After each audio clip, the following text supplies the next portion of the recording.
Hello, Krafty Friends. It's Jen from Katahdin Krafts.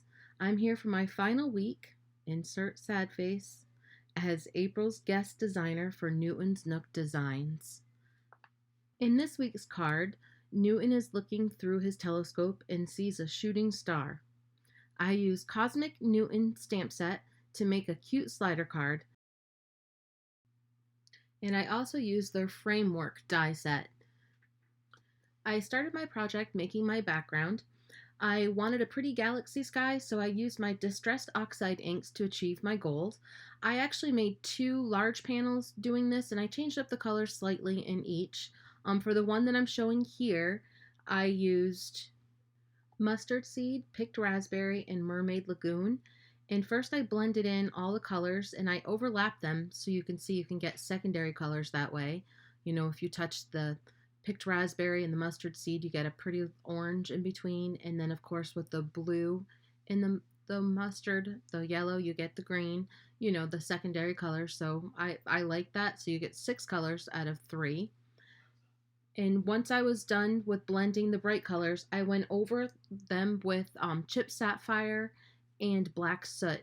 And that gives more of a cosmic nighttime look, which I really, really like. And it's fun to do this. I just kept on blending until I got all the colors smooth and you couldn't see the strokes that I made. And it wasn't, it wasn't too important to get every single one out just because you're going to go back over it with the chip sapphire and the black soot anyway. So clean up my mess. As you can see, I made quite the mess doing these cards. The backgrounds with the acrylic paints, and yeah, I was quite messy at the end of this process, but it's a lot of fun. So now I'm going in with the chip sapphire and I just go right on top of it, and as you're doing it, you're like, oh, I'm ruining the project because, you know, all those colors are kind of going away. But in the long run, you'll see it really does work out nicely. And the colors come back through once you start using your water to make the reaction happen. So now I'm using black soot and I'm just going back and forth with both of them.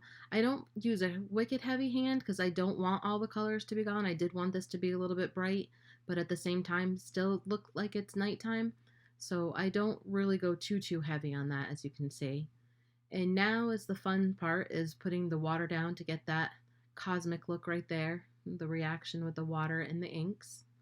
And now I'm getting out my fancy spray splatter box, and I'm picking up some white acrylic paint and some yellow acrylic paint, and I put a little bit of Fawn star dust in it. It's actually called liquid stardust, and I just picked that up. I put a little bit of water in there too to thin it down, and I used just a paintbrush, and I just used my fingers. I'm all about getting all messy.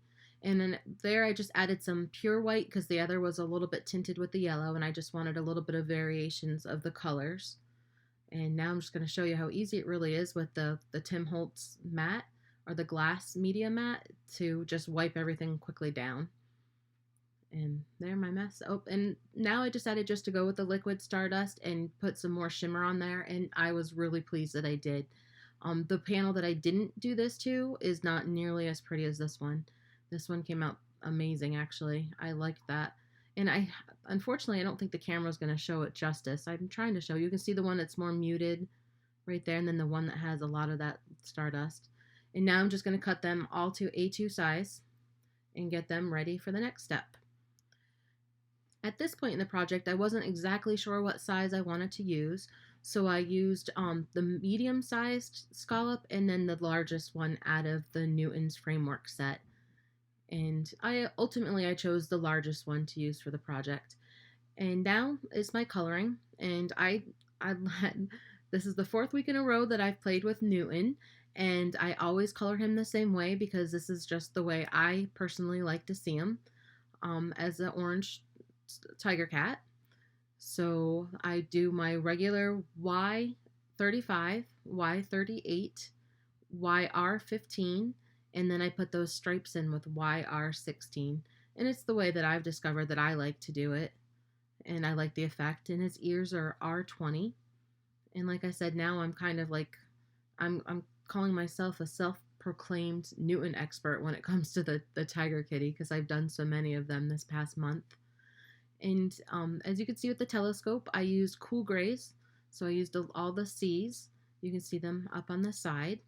And I actually really like the dimension I ended up getting on this and making it look pretty 3D effect. I was happy with that.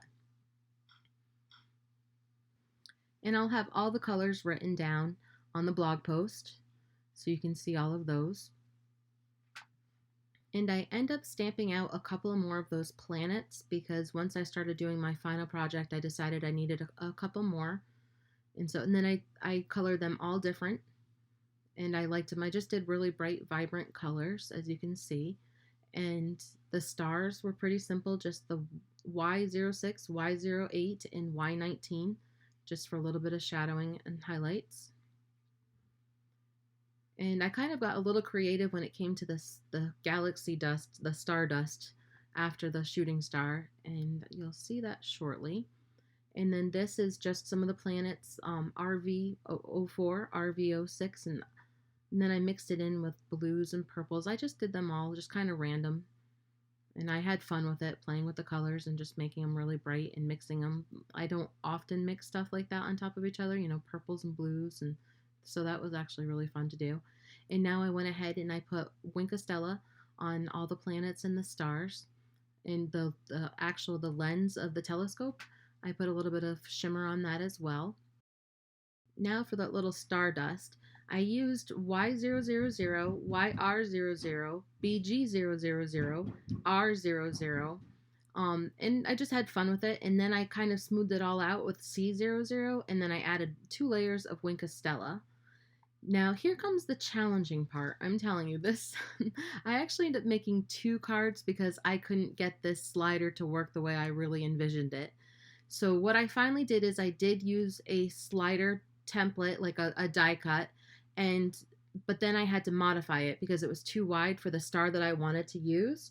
So I modified it and made it smaller, and then I just traced it onto my background, and then I used a pen blade and I cut that out.